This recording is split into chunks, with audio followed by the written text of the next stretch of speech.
Welcome to the class children. आज हम देखने वाले हैं क्लास 7 कंप्यूटर साइंस और ये है चैप्टर 5 नो योर कंप्यूटर। आज देखने वाले हैं रैम एंड रोम क्या होता है। ये तो सेशन 5 पे है। हम लोगों ने प्रीवियस क्लासेस में ही देखा था, क्लास 6 में भी देखा था, मेमोरी में रैम और रोम बहुत ही इंपॉर्टेंट प्लेस में है ना। सो आज देखने वाले हैं रैम और रोम क्या क्या स्टोर करते हैं और कैसे काम करते हैं कंप्यूटर में। Alright, so let's get into the session children. पहला वाला है रैम। इसका फुल फॉर्म है रैंडम एक्सेस मेमोरी। इसका फुल फॉर्म है रैंडम एक्सेस मेमोरी। ओके, हम लोगों को पता है सिस्टम के अंदर ये जो प्राइमरी मेमोरी है इसमें दो पार्टीशंस होते हैं। ओके, एक होता है रैम एंड दूसरा होता है रोम। ये दोनों क्या है? ये दोनों प्राइमरी मेमोरी है। प्राइमरी मेमोरी है, इसका मतलब है जो कुछ आप कर रहे हो वो सब पहले जाके यहाँ पे ही सेव होगा। What ever you do on the computer, application run कर रहे हो, नहीं तो कैलकुलेशंस कर रहे हो, फाइल्स बना रहे हो, म्यूजिक फाइल्स बना रहे हो, एडिटिंग कर रहे हो, कुछ भी आप कर रहे हो वो सब पहले प्राइमरी स्टोरेज में जाके ही बैठेगा। फॉर एग्जाम्पल रैम और रोम में जाके ही बैठेगा। ऑलराइट, सो ये जो रैम जो है अभी देखें रैम कैसे काम करता है। So this consider this to be RAM. अब ये रैम क्या करता है? ये तो एक फिक्स्ड स्पेस होता है। सोचो कि 4 GB का रैम है हमारे पास, फिक्स्ड स्पेस होता है। अभी सोचो मुझे कैलकुलेटर का एप्लीकेशन यूज करना है। कैलकुलेटर का एप्लीकेशन मैं कैसे यूज कर सकती हूँ? स्टार्ट में जाके कैलकुलेटर टाइप कर सकती हूँ और कैलकुलेटर का एप्लीकेशन ओपन हो जाता है। जो वो एप्लीकेशन ओपन जब होता है तब कैलकुलेटर यहाँ पे जाके बैठ जाता है एक पार्टीशन में। ओके, सो जितना स्पेस कैलकुलेटर ऑक्यूपाई करेगा उतना स्पेस में जाके कैलकुलेटर रैम के अंदर बैठ जाएगा। सो ये बैठने से क्या होगा? एक्सेस यहां से होगा। जो यूजर काम कर रहा है, सोचो कि यूजर यहां पे काम कर रहा है। ओके, ये मॉनिटर स्क्रीन है। अभी तो जब कैलकुलेटर यहाँ रैम के अंदर घुस गया है तब कैलकुलेटर यहाँ पे हमें दिखना शुरू हो जाएगा। 7 8 9 4 5 6 1 2 3। सो कैलकुलेटर हमें दिखने शुरू हो जाएगा। सो ये क्यों ऐसे कैलकुलेटर जाके रैम में बैठना पड़ेगा? क्यों वैसे ही नहीं आ सकता है? क्योंकि यहाँ पे आप 7 + 3 टाइप करोगे तो ऑटोमेटिकली इक्वल टू टाइप करने से हमें 10 मिल जाता है ना। वो कैसे मिलता है? क्योंकि जब 7 टाइप कर रहे हो कैलकुलेटर में जाके बोलेगा 7 टाइप कर रहे हैं, डिस्प्ले 7, यहाँ पे 7 डिस्प्ले होगा। और उसके बाद जो प्लस साइन है उसे क्लिक करेंगे, है ना, वहां पे जाके वापस बोलेगा प्लस क्लिक कर किया गया है, शो प्लस, तो क्या होगा? 7 प्लस दिखाएगा। ऐसे ही 3 और इक्वल टू। सो हर एक प्रोग्राम का ट्रांसलेशन हम लोगों ने ऑलरेडी देखा था। एक एक प्रोग्राम जो हम लोग बटन प्रेस कर रहे हैं, टाइप कर रहे हैं, वो हर प्रोग्राम का ट्रांसलेटर बहुत ही जरूरी है, उसके बिना काम नहीं करेगा। सो ये ट्रांसलेटर फाइल जो है उसे कहते हैं एग्जीक्यूटेबल फाइल। उसे कहते हैं एग्जीक्यूटेबल फाइल। ये जो एग्जीक्यूटेबल फाइल है जाके यहाँ पे बैठ जाता है रैम के अंदर। समझ में आया? सो रैम के अंदर बैठने से क्या होगा? मुझे यहां से रैम से रेफर करके लेना पड़ता है, उतना ही। रैम पे जाके मैं क्या करती हूँ? अभी प्लस क्लिक कर रही हूं तो रैम के अंदर जो एप्लीकेशन है कंप्यूटर को बोलेगा प्लस क्लिक कर रहे हैं, शो प्लस, तो कैलकुलेटर में प्लस दिखाएगा। जब मैं इक्वल टू प्रेस कर रही हूँ कैलकुलेटर के पास जाके बोलेगा, कंप्यूटर के पास जाके बोलेगा इक्वल टू प्रेस किया हुआ है, शो द रिजल्ट। ये सभी प्रोग्राम्स जो है जाके रैम पे ही बैठेगा। समझ में आया? सो हर एक एप्लीकेशन क्या करेगा? अभी सोचो मैं म्यूजिक प्लेयर चालू कर रही हूँ तो क्या होगा? यहाँ पे जाके म्यूजिक प्लेयर बैठ जाएगा और जो सॉन्ग मैं यहाँ पे सिलेक्ट कर रही हूँ यहाँ पे कंप्यूटर से बताएगा सी user is selecting this song, इसे प्ले करना। सो क्या होगा, रैम से इंस्ट्रक्शन यहाँ पे आएगा और सॉन्ग प्ले करना शुरू कर देगा। समझ में आया? सो यहाँ पे जो एप्लीकेशंस हैं, कुछ भी एप्लीकेशंस हो सकता है, वो व्हाट्सएप हो सकता है या तो स्काइप कॉलिंग हो सकता है। जब आप डबल क्लिक करके उसे चालू कर रहे हो तब always the entire file goes and seats inside RAM, तभी एक्सेसिंग के लिए इजी हो जाएगा। सोचो कि ये कहां पे भी आप लोग पेन ड्राइव पे स्टोर किए हैं, ओके, पेन ड्राइव पे स्टोर किए हैं ये फाइल सब कुछ, तब एक्सेस करने के लिए टाइम लगेगा सेकेंडरी स्टोरेज से।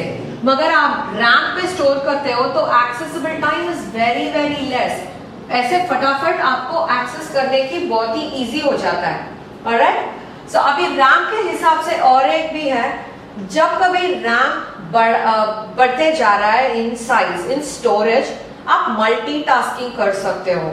आपने देखा कैलकुलेटर है, म्यूजिक प्लेयर है, ओके।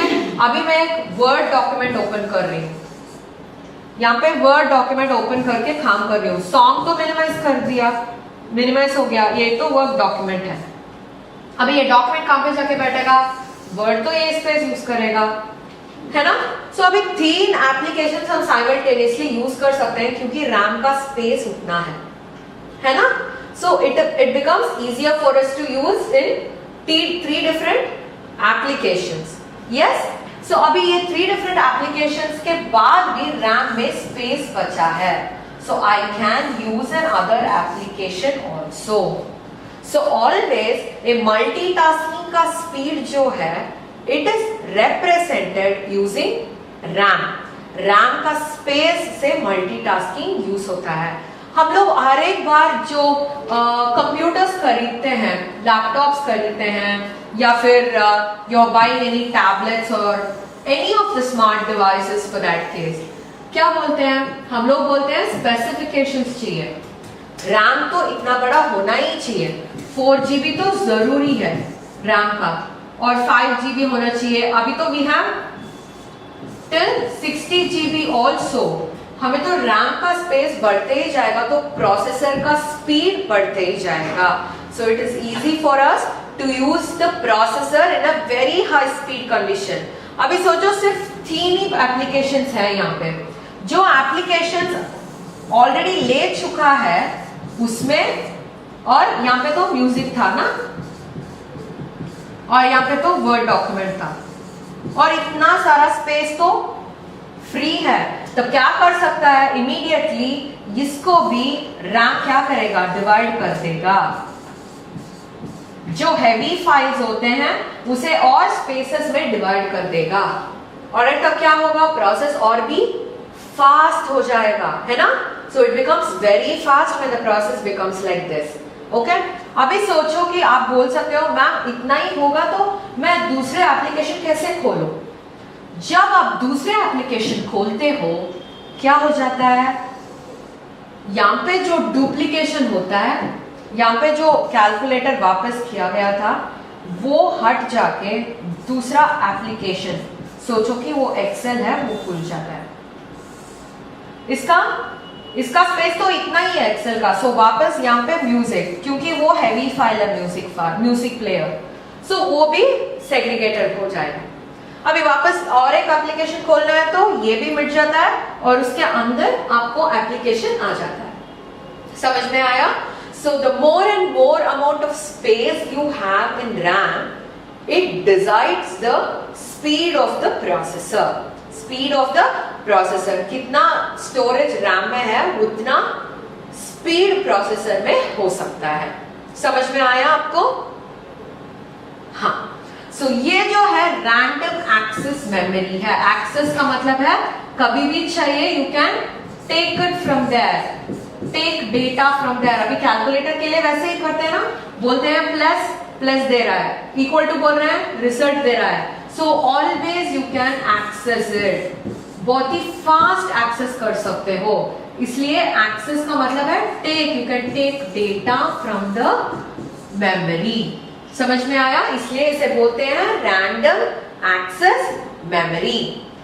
ओके, सो अभी दूसरा देखो, ये वॉलेटाइल मेमोरी है, ये तो आप सुना ही होगा, क्लास 6 में हम लोगों ने ऑलरेडी पढ़ाया था वॉलेटाइल का मतलब क्या है, याद है आपको?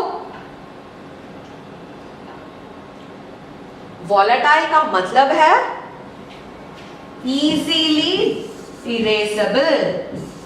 वॉलेटाइल का मतलब है इजीली इरेजेबल, उसका मतलब है डेटा बहुत देर तक नहीं रुकेगा, बहुत लिमिटेड टाइम तक ही डेटा रुकेगा मेमोरी के अंदर, और उसके बाद क्या होगा, अपने आप डिलीट हो जाएगा।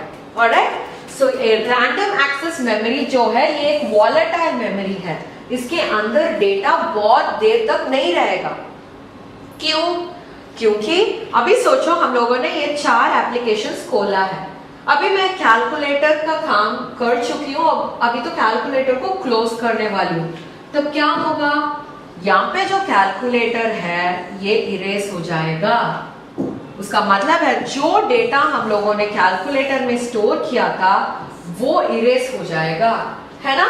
सो अभी जब कभी वो एप्लीकेशन ओपन है, ओनली टिल देन क्या होगा, उसका डेटा वहां पे स्टोर होगा।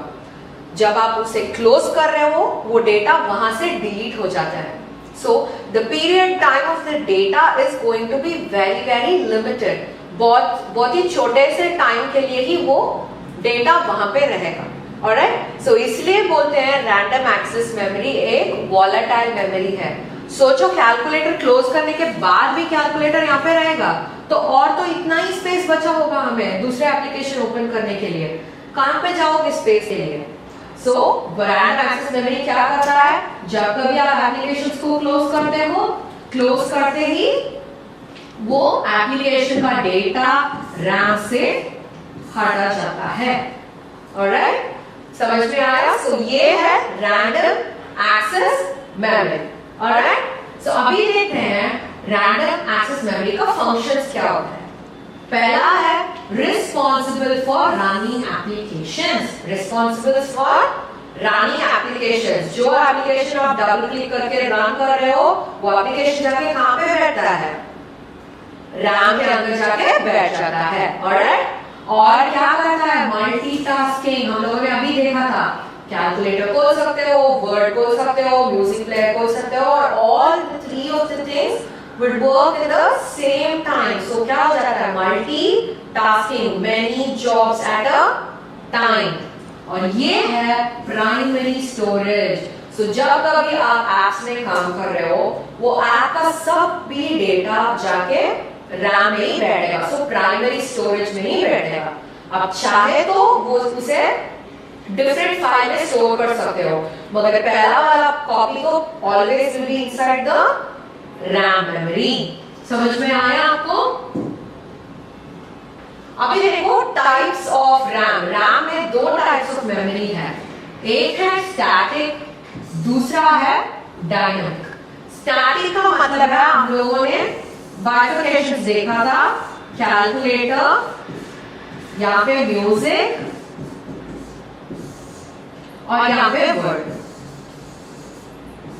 सो ये है स्टैटिक रैम। ये क्या करता है, सिर्फ इतना ही करेगा, यहाँ पे जो कैलकुलेटर है इसे दूसरे स्पेस पे नहीं देगा। स्टैटिक रैम क्या करता है, जो अलोकेटेड स्पेसेस हैं वहीं पे बिठा के काम करवाएगा। सो स्पीड क्या होगा, इंक्रीज भी नहीं होगा, डिक्रीज भी नहीं होगा, वैसे ही होगा। मगर जो डायनामिक रैम देखते हैं हम लोग, डायनामिक का मतलब है on the process changing, on the process changing. अभी सोचो म्यूजिक यहाँ पे है, वर्ड यहाँ पे है, तो क्या होगा, ये जो स्पेस है ये इधर कैलकुलेटर को एलोकेट होगा, नहीं तो म्यूजिक को एलोकेट होगा, नहीं तो वर्ड को एलोकेट होगा। इसे कहते हैं डायनामिक एलोकेशन। उसका मतलब है जब एप्लीकेशन पे काम कर रहे हैं ऑन द प्रोसेस, क्या होगा, जो स्पेस वहां पे दिखता है उसे शेयर कर देता है। मगर स्टैटिक में क्या होगा, you can not have the space given unless and otherwise दूसरा एक एप्लीकेशन को स्टार्ट करते हो।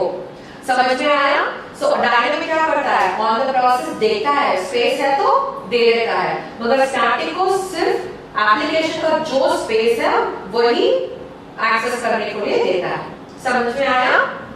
सो ये है टाइप्स ऑफ रैम। सो आप देखते हैं रोम। रोम का मतलब है रीड ओनली मेमोरी। ये रैम और रोम का ये बहुत ही बिग डिफरेंस है। जो रैम में हम लोग डेटा को राइट कर सकते हैं, डेटा क्रिएट करके स्टोर कर सकते हैं, मगर रोम में जो है डेटा को एडिट कभी नहीं कर सकते हैं। You can not edit data in ROM. क्यों? ये है रीड ओनली मेमोरी। आप क्या कर सकते हो? मैक्सिमम उसे रीड कर सकते हो, रीड का मतलब यूज कर सकते हो, मगर डेटा को आप रो के अंदर डाल नहीं सकते हो। मगर रैम ऐसा है क्या? नहीं, रैम के अंदर तो हम लोग डाल सकते हैं। वैसे एप्लीकेशन का डेटा जा रहा है ना अंदर, है ना?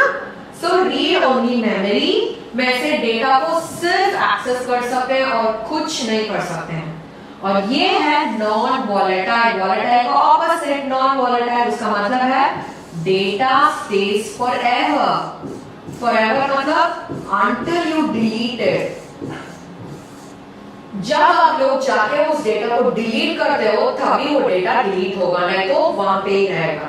ऑलराइट, ये डेटा रोम के अंदर क्या होता है? Usually ROM will have operating system. क्या होता है ऑपरेटिंग सिस्टम? जो सॉफ्टवेयर सिस्टम को मैनेज करता है। इसके बिना कंप्यूटर काम करेगा क्या? करेगा नहीं। ऑपरेटिंग सिस्टम के बिना कंप्यूटर काम ही नहीं करेगा। समझ में आया आपको? सो ऑपरेटिंग सिस्टम क्या होता है? Managers and controls the system. So ये कहां पे रहता है? रैम रोम पे रहता है, रीड ओनली मेमोरी पे रहता है। सो ये किसके लिए यूज करते हैं ROM? Used for storing programs. Programs को स्टोर करना है। प्रोग्राम क्या होता है? BIOS, basic input output system. उसका मतलब है कीबोर्ड का प्रोग्राम, माउस का प्रोग्राम, वो सब उसमें स्टोर होता है। सो आप कुछ एडिट नहीं कर सकते हो, सिर्फ उसे एक्सेस कर सकते हो। यूज फॉर स्टोरिंग डेटा, इसका मतलब है आप डेटा भी स्टोर कर सकते हो। कौन सा डेटा? सिर्फ ऑपरेटिंग सिस्टम। इसे ही डेटा कहते हैं। इसे कहते हैं बेसिक इनपुट आउटपुट सिस्टम्स। ये बेसिक इनपुट आउटपुट क्या होता है? माउस होता है या कीबोर्ड होता है, वो सब। ओके, सो यही रोम पे स्टोर कर सकते हैं। So what did we learn today children? हम लोगों ने रैम और रोम का यूजेस देखा था और देखे थे कैसे वो कंप्यूटर में काम करते हैं। Okay, so meet you on the next session children. Bye bye.